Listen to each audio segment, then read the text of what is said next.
ओम या श्री स्वयं सुकृतिनां भवने स्वलक्ष्मी पापात्मनां कृतिदयां हृदये सुबुद्धि श्रद्धा सदां कुलजना प्रभव सलज्जा तां त्वां नतास्म परिपालय देवि विश्वम्। नमो नमस्ते स्फटिक प्रभाय सुश्वेतहाराय शुमंगलाय शुपातहस्ताय सनातनाय जलादिनाथाय नमो नमस्ते। नमस्कार, स्वागत है आपका वृश्चिक राशि वालों के लिए। कैसा रहेगा ये समय आप जान लीजिए आचार्य वाणी चैनल के माध्यम से। मैं आचार्य डॉक्टर विक्रमादित्य आपके साथ हूँ। वृश्चिक राशि वालों, चंद्रमा जब वृश्चिक राशि में हूँ तो वृश्चिक राशि बन जाती है और ये दृष्टिकोण से आप समझ लीजिए ग्रह नक्षत्रों का प्रभाव आपके लिए किस प्रकार का रहने वाला है। तो वृश्चिक राशि वालों के लिए ग्रह नक्षत्रों का ये जो योग बन रहा है इस नवंबर मास में बड़ा विचित्र है और ऐसे में जो सुंदर योग आपके लिए बन रहा है उसका लाभ आपको लेने के लिए थोड़ा सा ग्रहों को उपचार करना पड़ेगा। इन दिनों ग्रहों का योग बड़े विचित्र हैं। मंगल राशि आपके स्वामी हैं मंगल के, और मंगल इन दिनों सबसे कमज़ोर अवस्था में है। मंगल पुरुषार्थ के मालिक हैं। आने 3-4 महीने मंगल इसी प्रकार की अवस्था में रहेंगे और ये कहीं ना कहीं थोड़ा अशुभ करने के योग बना सकते हैं। इसको ठीक करने की बहुत आवश्यकता है। ठीक करने के लिए थोड़ी ताकत देने की ज़रूरत है। मंगल को ताकत देंगे और ऐसे में कुछ खास योग बन रहे हैं इस नवंबर के आरंभ काल में, जिस समय में यदि मंगल के कुछ निमित्त कुछ उपाय करने आपकी राशि के स्वामी के निमित्त, तो बहुत सारे ग्रहों को ठीक करने की, शनि को भी ठीक करने का बहुत सुंदर उपाय बनने वाला है। ऐसे में ग्रह नक्षत्रों के दृष्टिकोण सिलसिलेवार तरीके से समझें कि आपके लिए ग्रह नक्षत्र किस प्रकार के हैं। सबसे पहले आरंभ करते हैं 1 तारीख को शुक्रवार का योग है, अमावस्या तिथि है और इसी दिन दीपावली है। भारत के अंदर तो इसी दिन दीपावली बनाने का योग है। पूरे यदि हम बात करें असम से लेकर पूरे पंजाब, कन्याकुमारी से लेकर ऊपर कश्मीर तक, तो पूरे भारत के अंदर जिस प्रकार का योग है, सिद्धांत हम समझा रहे हैं आपको। बहुत सारे लोगों ने भ्रांति उत्पन्न कर दी है, कुछ कहीं बता रहे हैं कुछ कहीं बता रहे हैं, लेकिन शास्त्र के अनुसार से प्रमाणित जो वाक्य है वो हम आपके समक्ष उपस्थित करते हैं और उसको आपको सही से समझना चाहिए। इस दिन ग्रह नक्षत्रों के दृष्टिकोण से बहुत सुंदर योग है। आपकी राशि के दृष्टिकोण से आपको थोड़ा ध्यान रखने की आवश्यकता है। चंद्रमा आपके 12वें भाव में सूर्य के साथ विराजमान होकर जिस प्रकार का योग बना रहे हैं, ऐसे में शुभ दिवाली के लिए आपको कुछ खास उपाय करने की ज़रूरत है। देखिए वृश्चिक राशि वालों, भगवती महालक्ष्मी का सुंदर पूजन करें। महत्वाकांक्षा को कंट्रोल करने का आपको प्रयास करना चाहिए। इन दिनों महत्वाकांक्षी बहुत ज़्यादा हो गए हैं। छोटी छोटी बातों में महत्वाकांक्षा को बहुत ज़्यादा, बिल्कुल ऐसा जुआ खेलने की परंपरा बिल्कुल ठीक नहीं है। हल्का सा भी कहीं गलत तरफ गए तो कहीं ना कहीं फंस जाओगे। इस बात का ध्यान रखना। नेगेटिव समय हो सकता है। अधर्म से अधर्म का ही उदय होगा, ये बात मान के चलने की आपको ज़रूरत है। धर्म के लिए, लाभ के लिए भगवती महालक्ष्मी का सुंदर पूजन करें। अधर्म की तरफ बिल्कुल ना जाएं, इस बात का ध्यान रखते हुए कार्य करें तो आपके लिए बहुत ज़रूरी इस बात के ग्रह योग बनते दिखाई दे रहे हैं। तो अवश्य इनको सिद्धांतिक तौर पर शाम के समय प्रदोष काल में विशेष तौर पर भगवती महालक्ष्मी का सुंदर उपासना करें। श्री गणेश की स्थापना करें। दक्षिणावर्ती शंख और श्रीयंत्र को स्थापित करके उनका पूजन करना, पूरे वर्ष उनको अपने घर में रखना, सब प्रकार से कल्याण के योग बनेंगे। दीपावली का शुभ मुहूर्त कब है ये भी जान लीजिए। दिवाली जो विशेष तौर पर कई सारी कंफ्यूजन क्रिएट की गई कि दिवाली कब है, कैसे मनाएं, तो मैं पुनः यहाँ पर उपस्थित कर देता हूँ आपके समक्ष में कि दिवाली जो है वो 1 तारीख को ही मनाई जानी चाहिए। उसके लिए हमें समझने की आवश्यकता है कि देखिए विश्व जो इतना बड़ा विश्व है, हर जगह अलग रेखांश है, हर जगह अलग अक्षांश हैं, उनके हिसाब से हर जगह सूर्योदय अलग हो रहा है। तो उसके हिसाब से आपको समझने की आवश्यकता है कि कहाँ किस प्रकार से मनने की आवश्यकता है। हमने उसको पूरा कैलकुलेट किया और समझने का प्रयास किया। तो भारत के अंदर जिस प्रकार से रेखांश और अक्षांश है उसके दृष्टिकोण से पूरे भारत के अंदर यानी पंजाब क्षेत्र से लेकर ऊपर आसाम तक का जो क्षेत्र है पूरा, उसको हम समझे कि वहां दिवाली जो है 1 तारीख को ही मननी चाहिए। क्यों? क्योंकि आप समझ लें कि उस सूर्य अस्त जिस प्रकार से हो रहा है उसके बाद तक जो दीपावली का जो योग बन रहा है, वो अमावस्या का योग बन रहा है, वो शाम को करीब करीब भारत में वो करीब करीब 6:17 तक विद्यमान है। सूर्य अस्त के बाद 2 घड़ी के आसपास, पौने 2 घड़ी के आसपास यदि हमें बहुत सारे क्षेत्रों में दिवाली मिलेगी, अमावस्या मिलेगी, तो प्रदोष काल के अंदर सुंदर रूप से व्याप्त है। प्रदोष काल में जिस दिन अमावस्या हो उसको कहा गया है पूर्वग्रही करें या पर्वग्रही करें। तो पराग्रही है, दीपावली के संबंध में अमावस्या के दिन कहा गया है पराग्रही जो हो, पूर्वग्रही नहीं, पराग्रही जो हो, यानी अगले दिन जिस दिन पूरी तरह से अमावस्या, यदि आपको विशेष तौर पर जो अमावस्या है विशेष तौर पर अगर सूर्य अस्त के बाद तक 2 घड़ी जो 1 घड़ी से ऊपर विद्यमान है तो उसी दिन मननी चाहिए। तो भारत के क्षेत्र के अंदर साफ साफ समझ लीजिए हमारे लिए सबसे श्रेष्ठ ये है कि ये जो ग्रह है ये साफ साफ दिखा रहा है। पाकिस्तान से आगे जाकर, अफगानिस्तान से आगे जाकर जहां जहां रेखांश उपस्थित होंगे, चाहे वो यूरोप है चाहे वो अमेरिका है, वहां 31 तारीख को मनने का योग है। तो वहां 31 तारीख को दीपावली का पर्व मना है और मनना ही चाहिए उसमें, क्योंकि वहां पर जो सूर्यास्त शाम को जब होगा 1 तारीख को, तब अमावस्या नहीं रहेगी। अमेरिका इत्यादि, यूरोप इत्यादि, दुबई इत्यादि क्षेत्रों के संबंध में हम बात कर रहे हैं। लेकिन भारत जो पाकिस्तान तक का क्षेत्र जो है, हम ऊपर लेके बात करें असम से ऑस्ट्रेलिया इत्यादि क्षेत्रों में यदि हम बात करें, चाइना इत्यादि में रहने वाले हिंदू कब मनाएंगे दिवाली, तो वो 1 तारीख को ही दिवाली मननी प्रशस्त दिखाई देती है। शास्त्र के दृष्टिकोण से इस संबंध में भ्रांति न उत्पन्न करें। बहुत सारे लोग इस बात पे कहते हैं कि सब लोग का त्योहार पूरे विश्व में एक ही मनना चाहिए। नहीं हो सकता है, क्योंकि ये सूक्ष्म गणनाओं पर मुहूर्त के हिसाब से निकलता है। जहां वृष्टि हो रही हो, बारिश हो रही हो, वहीं पुण्य जाके वहीं घास उगेगी ना। तो ऐसा नहीं कह सकते कि बारिश जहां हो रही है पूरे विश्व में वहां भी उसका प्रभाव होगा, ऐसा नहीं होगा। तो हर जगह सूर्यास्त अलग जगह पर, हर एक का रेखांश अलग है, अक्षांश अलग है। तो इस सिद्धांत को आप समझते हुए कार्य करेंगे तो बहुत अच्छा रहेगा।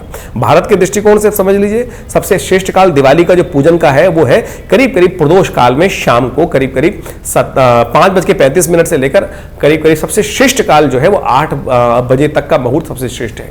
तो प्रदोष काल के अंदर भगवान भगवती का, महालक्ष्मी का, गणेश का सुंदर पूजन करने की व्यवस्था बनाएं, बहुत अच्छा रहेगा। निशीत काल जो आरंभ होगा वो विशेष तौर पर जो है 8:30 बजे से लेकर 11 बजे तक, और उसके बाद रात्रि तक करीब करीब आप मान के चले 2 बजे तक का सुंदर मुहूर्त बन रहा है। निशीत काल में भगवान शंकर की, गणेश जी की और भैरव भगवान के साथ साथ महालक्ष्मी का सुंदर, महाकाली का सुंदर पूजन करने की व्यवस्था रहती है। मुहूर्त इत्यादि के हिसाब से दोपहर के समय में, वैसे तो दिवाली का पूरा दिन ही मुहूर्त है, उसके दृष्टिकोण से आप आनंद भाव से पूजन करने का प्रयास करेंगे तो बहुत अच्छा रहेगा। और दिवाली के अगले दिन गोवर्धन का सुंदर पर्व है, और उस दिन अवश्य आप भगवान कृष्ण का पूजन करें। हमने भी विवेकानंद योगाश्रम में बड़ा सुंदर उस दिन कार्यक्रम रखा है गोवर्धन पूजा का, आप उसमें भी सम्मिलित हो सकते हैं। और एक बात ध्यान रखिएगा, दिवाली को रात्रि में भगवान की आराधना करने के बाद सुबह सुबह जब संध्या काल, जब सुबह सुबह जब सूर्य उदय होते हैं उस समय उठ जाना चाहिए। उस समय उठकर भगवान का सुंदर भजन करना चाहिए, जल्दी नहा लेना चाहिए, क्योंकि अगले दिन एक ऐसा मुहूर्त बनता है कि कहा जाता है कि जैसा उस दिन करोगे पूरा दिन और पूरा वर्ष आपका वैसा ही निकलेगा। आमतौर पे पता नहीं हमारी संस्कृति में कैसे कुछ गलत बातें आ गई हैं, जैसे जुआ खेलना लोग कर लेते हैं, और बहुत सारे रात भगवान, कहाँ हमारी भारतीय संस्कृति में जुए को निषेध कहा गया? भारतीय संस्कृति में जुए इत्यादि को, द्वित क्रिया इत्यादि को भारतीय संस्कृति में नहीं स्थान दिया गया है। ये जबरदस्ती हमारी संस्कृति को अपभ्रंश करने का प्रयास किया जा रहा है कि दिवाली के दिन अवश्य जुआ खेलना चाहिए। कौन, कहां से ये बात उत्पन्न हुई? समझे कि आप ये जो भगवान, विशेष तौर पर अगर भगवान को युद्ध में देखें, महाभारत के युद्ध में अगर भगवान ने जुए से ही जितवाना होता तो युधिष्ठिर को जुए में जितवा देते।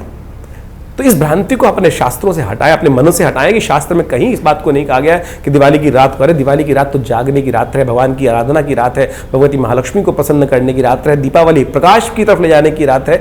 ये गलत कार्य करने की रात नहीं है। इस दिन विशेष तौर पर विशेष पूजन का महत्व है।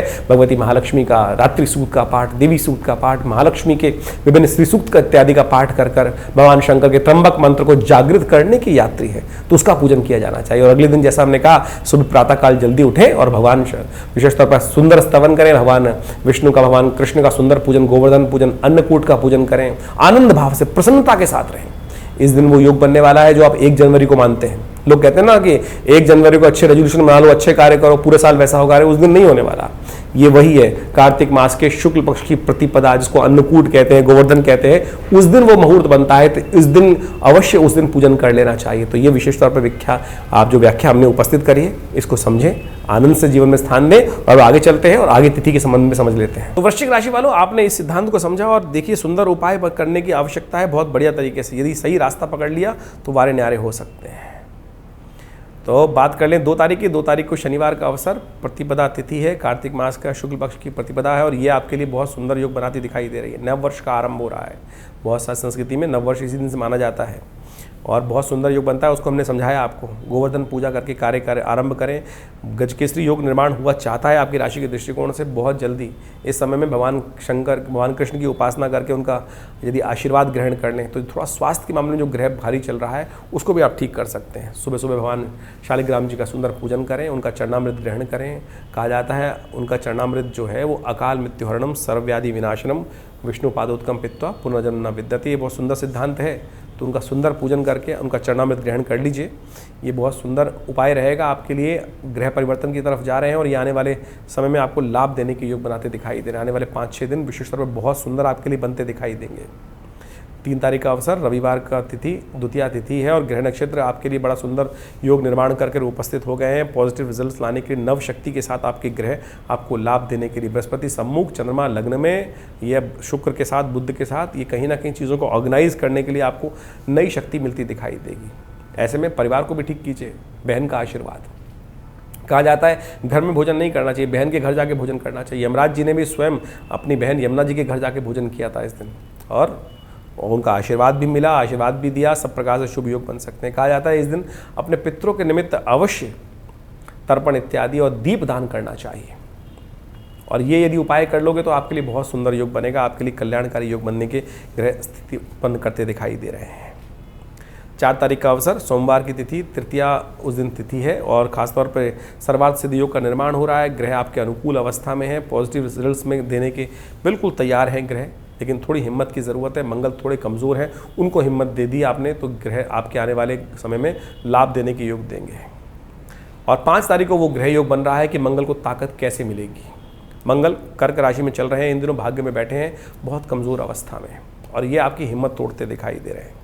लेकिन 5 तारीख को वो मुहूर्त बन रहा है, यदि आपने एक दिन ये उपाय कर लिया तो 3-4 महीने जो मंगल खराब है वो आपके लिए बिल्कुल सही रास्ता पकड़ सकता है। हनुमान जी का स्तवन, सुंदरकांड का पाठ, ग्रह परिवर्तन की तरफ जा रहे हैं, और ये आपके लिए आशीर्वाद से कल्याण करने का योग दे रहे हैं। और आशीर्वाद बड़े जनों का लें, हनुमान जी का आशीर्वाद लें, देखिए कल्याण के योग बन जाएंगे।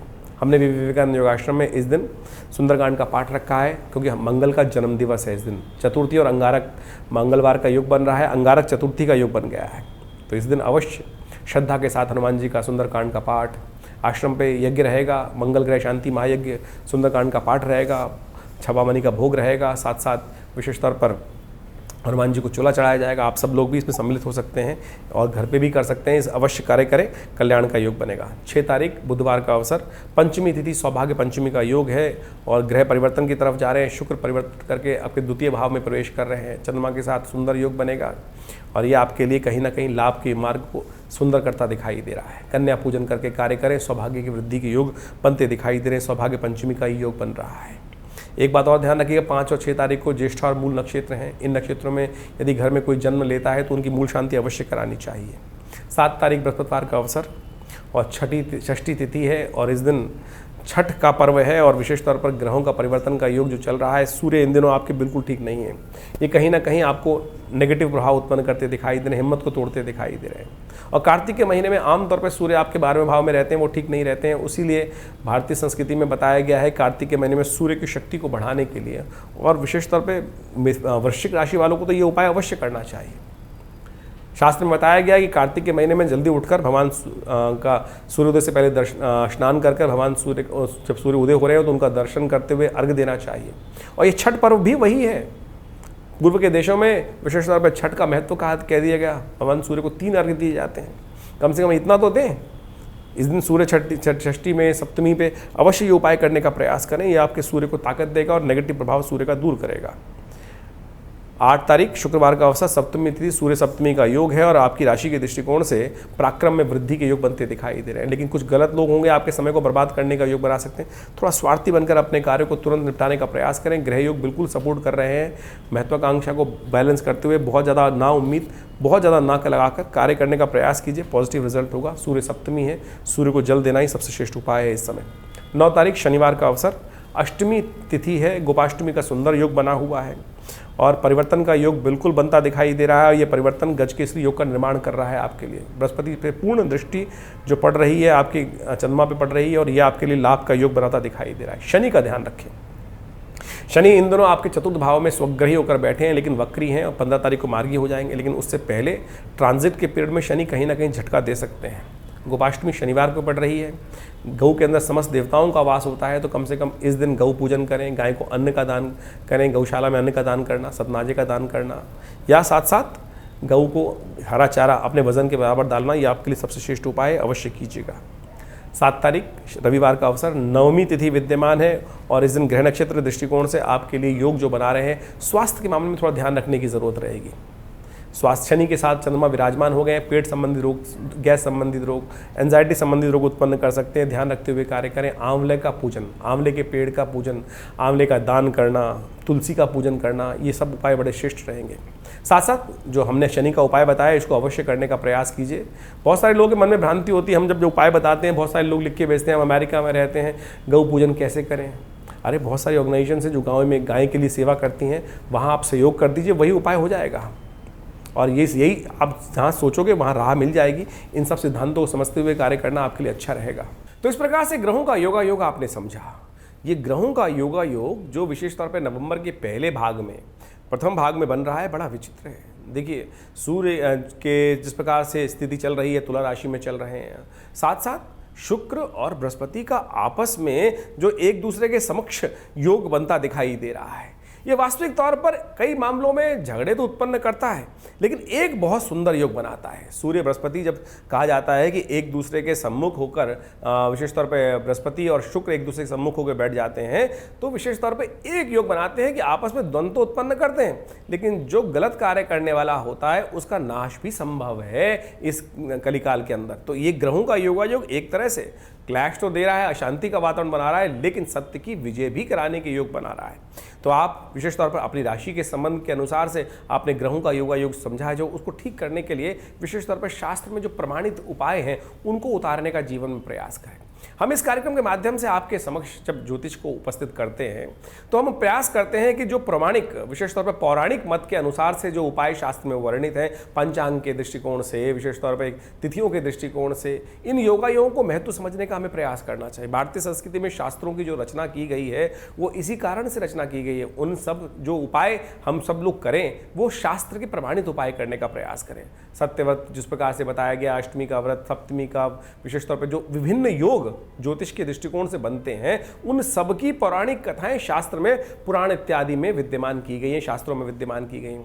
जो व्रत निर्धारित किए गए हैं वो सब निवारण ही है, जैसे मंगलवार, सोमवार, बुधवार, अनेक अनेक दिन के अनेक अनेक देवता हैं। तो हमको ये समझते हुए कार्य करने का प्रयास करना चाहिए। सनातन पद्धति में कुछ भी बात कपोल कल्पित नहीं है, सब प्रत्यक्ष प्रमाण के अनुसार से सब चीज़ों को व्यवस्था देखते हुए ज्योतिष को मंत्र विज्ञान के साथ, शास्त्रों के साथ बहुत बढ़िया तरह से जोड़ा गया है। लेकिन आज हो क्या गया है कि बहुत सारे लोग इस प्रकार के टोटकों में फंस गए हैं, ऐसी भ्रांति में फंस गए हैं कि चॉकलेट खा लो, कभी कोई और स्थिति कर लो। एक तो एक बड़ा विचित्र लगा कि कुछ उपाय के नाम पर एक व्यवस्था की जा रही है, कोका कोला लेकर फ्लश में डाल दो, ये ग्रह का उपचार हो जाएगा। क्या ग्रह करने का प्रयास कर रहे हैं?